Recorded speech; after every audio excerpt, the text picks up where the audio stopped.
नमो तस्से भगवतो अरहतो सम्मा सम्बुद्धस्से। नमो तस्से भगवतो अरहतो सम्मा सम्बुद्धस्से। नमो तस्से भगवतो अरहतो सम्मा सम्बुद्धस्से।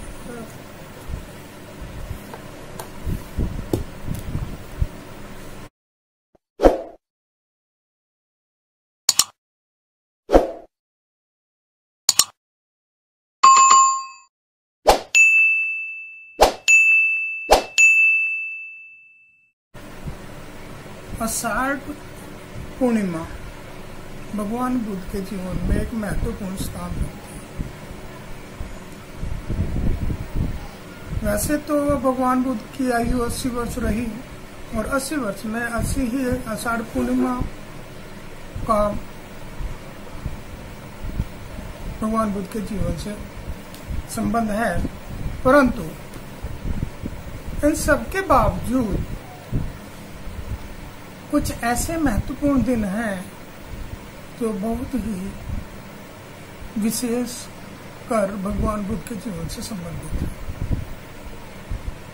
यदि वैशाख पूर्णिमा की बात करें तो वैशाख पूर्णिमा भगवान बुद्ध के जीवन में 3 बहुत ही महत्वपूर्ण है। वैसे तो वैशाख पूर्णिमा भी 80 वर्ष की आयु रही तो 80 हुई, और हर पूर्णिमा पे कुछ न कुछ विशेष अवश्य हुआ है। ये तो नहीं कि भगवान बुद्ध निश्चल है, कोई कार्य के लिए किसी तरह का कोई भी उनके जीवन में कोई घटना ना घटी हो, ऐसा तो हुआ नहीं। लेकिन वैशाख पूर्णिमा भगवान बुद्ध के जीवन की 3 बहुत ही महत्वपूर्ण है। नंबर 1 उनका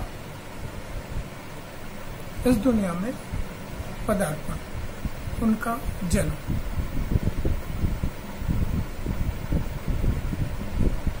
दूसरा, बोधि वृक्ष के नीचे उनका ज्ञान प्राप्त करना। तीसरा, उनका महापरिनिर्वाण कुशीनगर में 483 ईस्वी पूर्व। यदि कोई दूसरी पूर्णिमा है और महत्वपूर्ण है तो वो आषाढ़ पूर्णिमा है। आषाढ़ पूर्णिमा के दिन भगवान बुद्ध के जीवन से संबंधित 3 घटनाएं हैं। एक उनके महापरिनिर्वाण के पश्चात है। ऐसा माना जाता है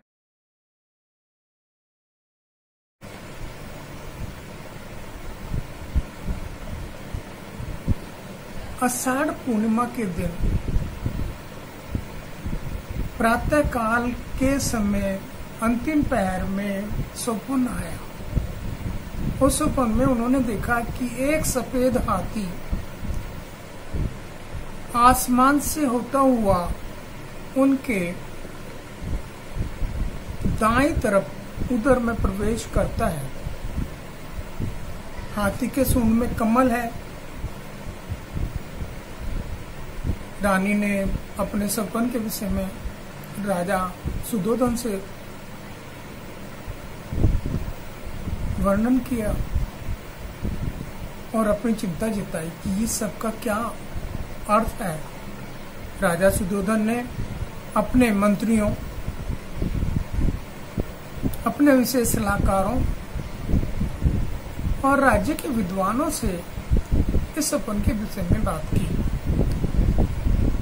बात की तो विद्वानों ने राजा को संतावना दी कि आपको पुत्र प्राप्त होने वाला है। ऐसा पुत्र जो बहुत विद्वान होगा, ऐसा पुत्र जिसका इस संसार में नाम होगा।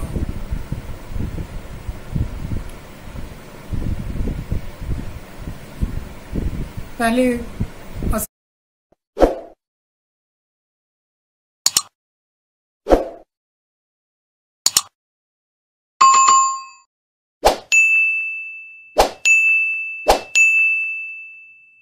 आषाढ़ पूर्णिमा का महत्व उनके गर्भ धारण से है। बालक सिद्धार्थ के गर्भ धारण से दूसरी आषाढ़ पूर्णिमा भगवान बुद्ध जो बाद में चल के सिद्धार्थ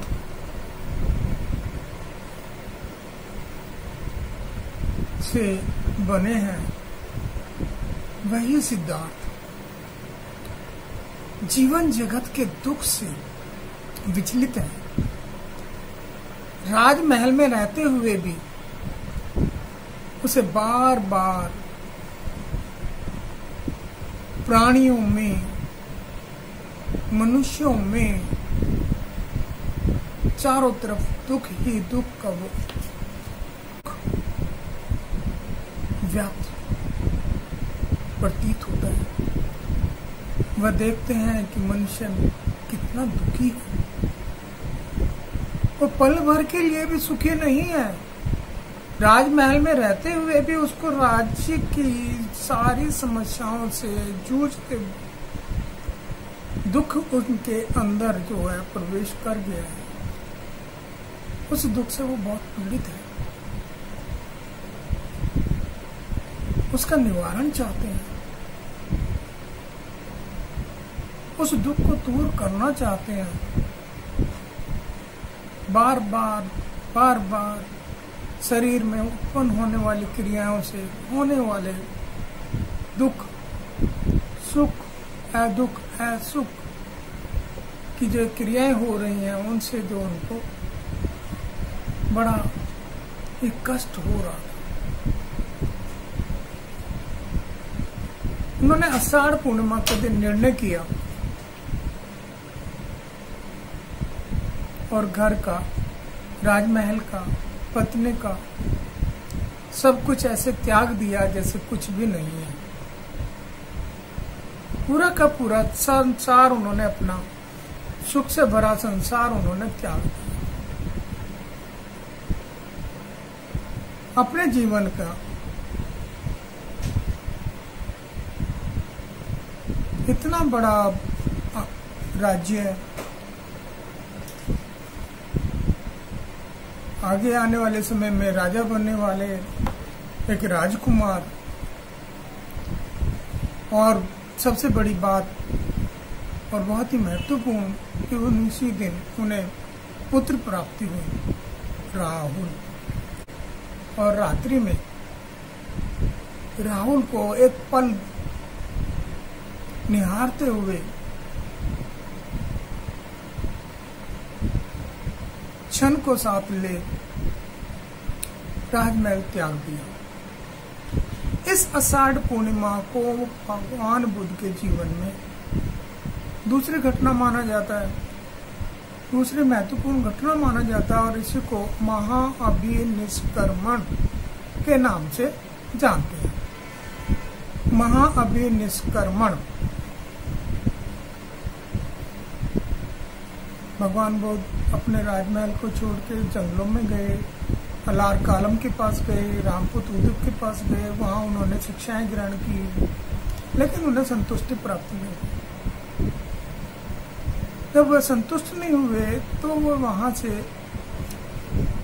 चलते हुए पुरुवेला आए। पुरुवेला में उन्होंने बहुत गहन तपस्या की, साथ में उनके 5 और उनके दूसरे भिक्षु साथी थे जो उनकी सेवा शुरू में थे, और उन्होंने भगवान बुद्ध से प्रतिज्ञा की थी कि जब भी आपको ज्ञान प्राप्त होगा पहले आप हमें देंगे। हम आपके ज्ञान से, हमें विश्वास है कि आपको ज्ञान अवश्य प्राप्त होगा, आपको शुद्ध ज्ञान अवश्य प्राप्त होगा, आपको बोधि अवश्य ही प्राप्त होगा। परंतु एक दिन भगवान बुद्ध बहुत ही जीर्ण शीर्ण अवस्था में थे। निरंजन नदी में उन्होंने स्नान किया, लेकिन स्नान करने के बाद जब वो नदी से बाहर आने लगे तो उनके शरीर में इतनी जान नहीं थी, इतनी शक्ति नहीं थी कि वो आराम से निकल पाते।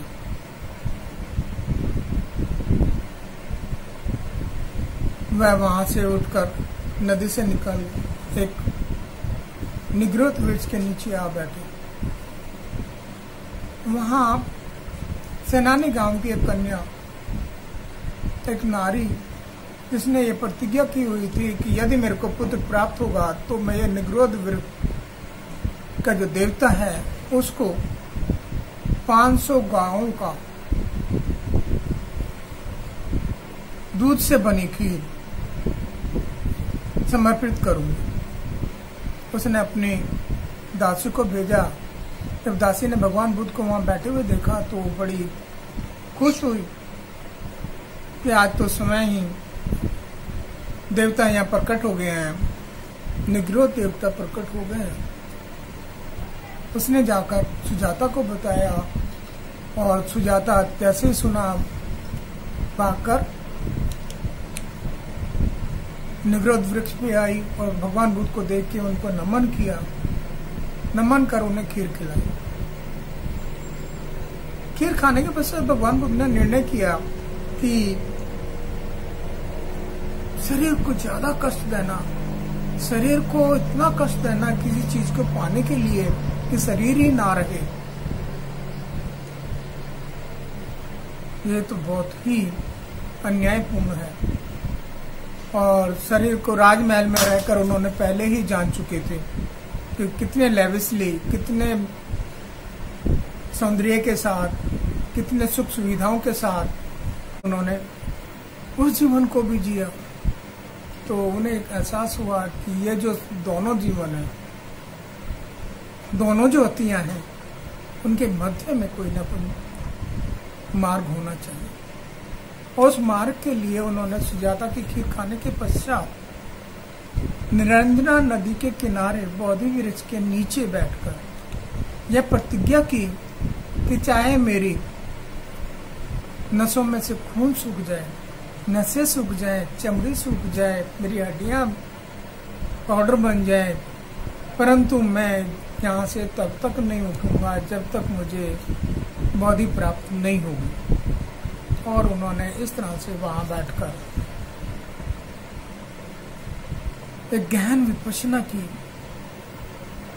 वज्रासन पर बैठकर गहन विपश्यना की और विपश्यना करने के पश्चात उन्हें बोधि प्राप्त हो।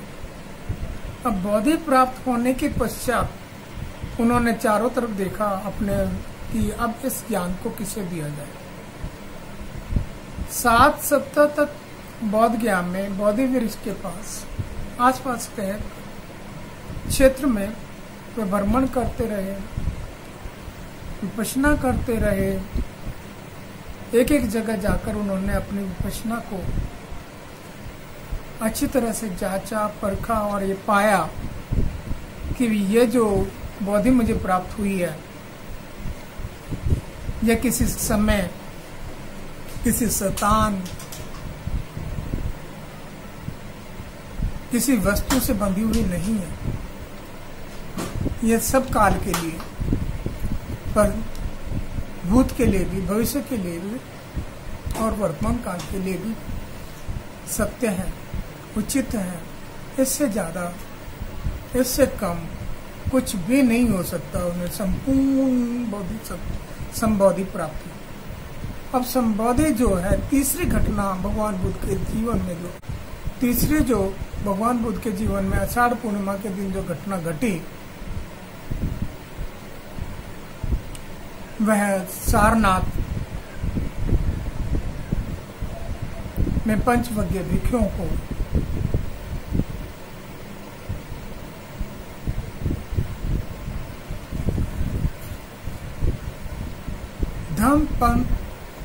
धम्म परिवर्तन चक्र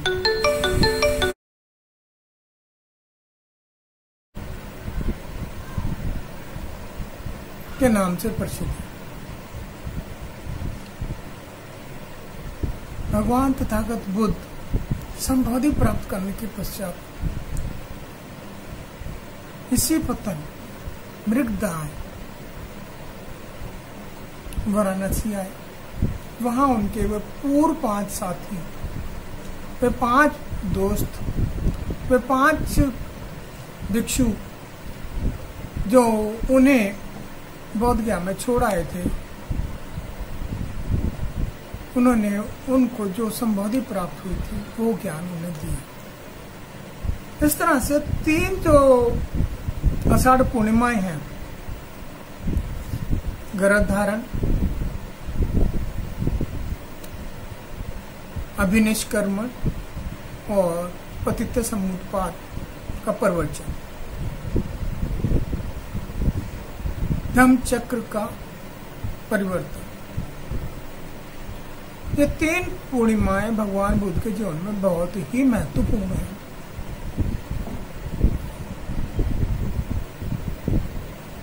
सबसे ज्यादा महत्वपूर्ण अब इन तीनों में से किसे कहा जाए, यह डिसाइड करना बड़ा ही असंभव सा है। यदि भगवान बुद्ध का जन्म गर्भधारण न होता तो वो अभिनिष्क्रमण न करते, यदि अभिनिष्क्रमण न करते तो वो संबोधि प्राप्त नहीं होती, संबोधि प्राप्त नहीं होती तो वो धम्मचक्र परिवर्तन नहीं होता। तो एक से बढ़कर एक तीनों की तीनों जो आषाढ़ पूर्णिमाएं बहुत ही महत्वपूर्ण है। और उसके पश्चात चौथी जो महत्वपूर्ण है आषाढ़ पूर्णिमा, वो है 483 ईस्वी पूर्व। आषाढ़ पूर्णिमा 483 ईस्वी पूर्व। इस दिन भगवान बुद्ध के महापरिनिर्वाण के पश्चात राजगीर में प्रथम संगति हुई, जो 7 माह तक चली और इसमें 500 अरहत भिक्षुओं ने भाग लिया, जिसकी अध्यक्षता महाकश्यप ने की। राजा मगध के राजा, राजगीर के राजा अजातशत्रु ने उनको आश्रय दिया। और महत्वपूर्ण बात वह तब रही जिसमें उपाली, जो कि कपिल वस्तु का एक नापिक था, एक इतना विद्वान बना कि वो प्रथम विनयधर प्रमुख बना। भगवान बुद्ध की संगत में आने के पश्चात, वो बोधि प्राप्त करने के पश्चात प्रथम विनयधर प्रमुख बना। उन्होंने विनय पिटक का संज्ञायन किया। जो विनय पिटक आज सभी भिक्षुओं के लिए विनय का आदर्श बना हुआ है। विनय अर्थात नियम, भिक्षुओं के लिए नियम, किस तरह से भिक्षु अपने जीवन को किस तरह से जीवन यापन करेंगे। साथ ही तब उसी समय आनंद, जो कि भगवान बुद्ध के चचेरे भाई भी थे, ने सुत्त का संज्ञायन किया और वो सुत्त पिटक में संग्रहित की गई। इन सुत्त पिटक को 5 पुस्तकों में संग्रहित किया गया है और इन विनय पिटक और सुत्त पिटक में 84,000 सुत्त संग्रहित हैं, जो कि आज हमारे लिए एक बहुत ही बड़ा समृद्धिशाली साहित्य है। यह आषाढ़ पूर्णिमा भी उतनी ही महत्वपूर्ण है जितनी आषाढ़ पूर्णिमा 563 ईस्वी पूर्व थी, 528 ईस्वी पूर्व थी और 583 ईस्वी पूर्व वाली भी उतनी ही महत्वपूर्ण है। 538 में जब भगवान बुद्ध ने ऋषिपतन में मृगदाय में प्रवचन दिया, वहां से लेके वो 583 ईस्वी पूर्व तक 45 वर्ष तक भगवान बुद्ध ने जितने भी प्रवचन दिए उस समय में आनंद भगवान बुद्ध के साथ 25 वर्ष तक उनकी सेवा में रत रहे। 25 वर्ष का जो उनका जो एक्सपीरियंस है भगवान बुद्ध के साथ का, उन्होंने सुत्त पिटक में समृद्ध किया।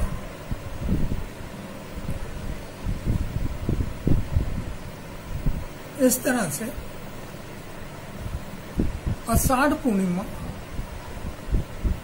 भगवान बुद्ध के जीवन और जीवन के बाद भी बहुत ही महत्वपूर्ण रही। इनके साथ साथ आषाढ़ पूर्णिमा का महत्व बुद्धिज्म में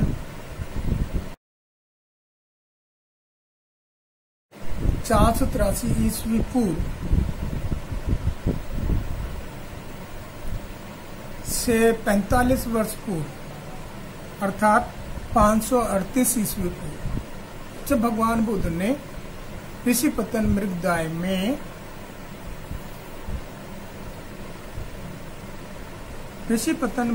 में पंचवज्ञ भिक्षुओं को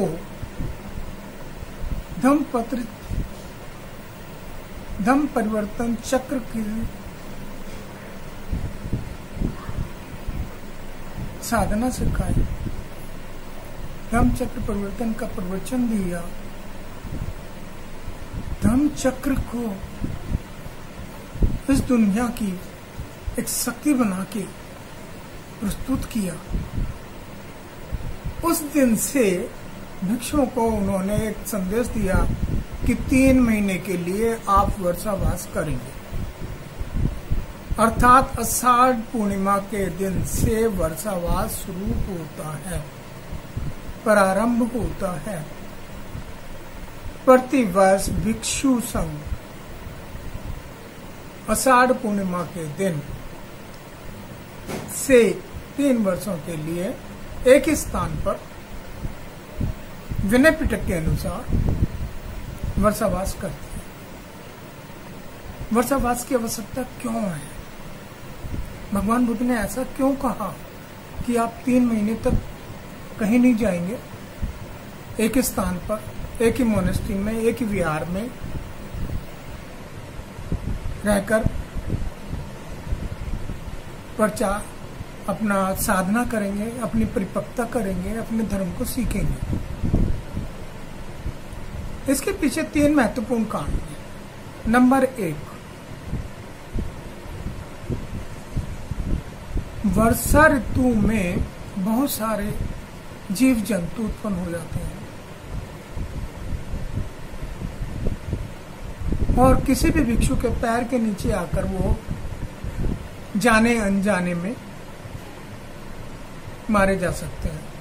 अर्थात पनाति पाता वेर मणि सिक्का पदम समाधिया, पहली जो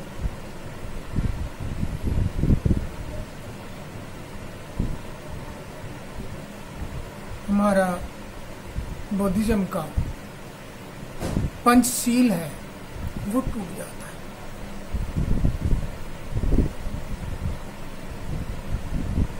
यानी कि वर्षावासी होना फ्रेंडली इकोलॉजिकल है, कि हमें जीव हत्या नहीं करनी, इसलिए हमें बाहर नहीं जाना है, हमें भटकना नहीं है। नंबर 2, इन 3 महीने का हमें सदुपयोग करना है। हमें अपनी जो विपස්සना है, हमें अपनी जो साधना है उसको परिपक्व करना है। वर्षा ऋतु में वातावरण बिल्कुल शुद्ध हो जाता है, वायु शुद्ध हो जाती है, उसकी शुद्धता का लाभ लेना है। उसकी शुद्धता का लाभ लेना है। वातावरण शुद्ध हो गया, शुद्ध होने के बाद जब व्यक्ति विपස්සना करते हैं तो उसमें संवेदनाएं निरंतर जागती रहती हैं। साधनाओं के प्रति भिक्षु का जीवन, भिक्षु की साधना परिपक्वता में बदलती जाती है। जितनी ज्यादा विपश्यना में जो संवेदनाएं हैं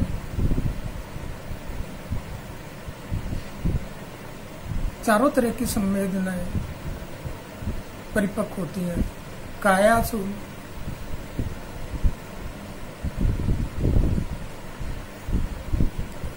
काया विपश्यना, वेदनासु वेदना विपश्यना, चित्तसु चित्त विपश्यना और धम्मासु धम्मा विपश्यना, चारों को परिपक्व करते हैं। आतापि संपजनो सत्युमा, आतापि संपजनो सत्युमा, आतापि संपजनो सत्युमा।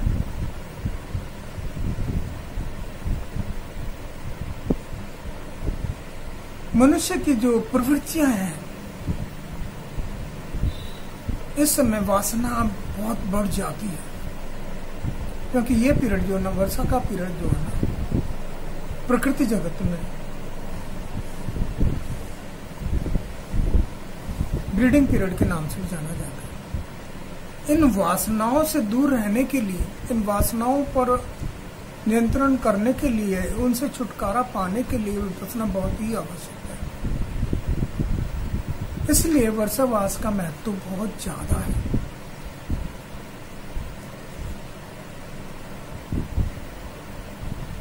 इस प्रकार आषाढ़ पूर्णिमा बौद्ध धर्म में एक ही बहुत ही महत्वपूर्ण स्थान रखती है, बहुत ही महत्वपूर्ण स्थान रखती है। वैशाख पूर्णिमा के पश्चात यदि हम किसी पर बहुत ज्यादा महत्व है तो वो आषाढ़ पूर्णिमा। भवतु सभ्यमंगलम, भवतु सभ्यमंगलम, भवतु सभ्यमंगलम।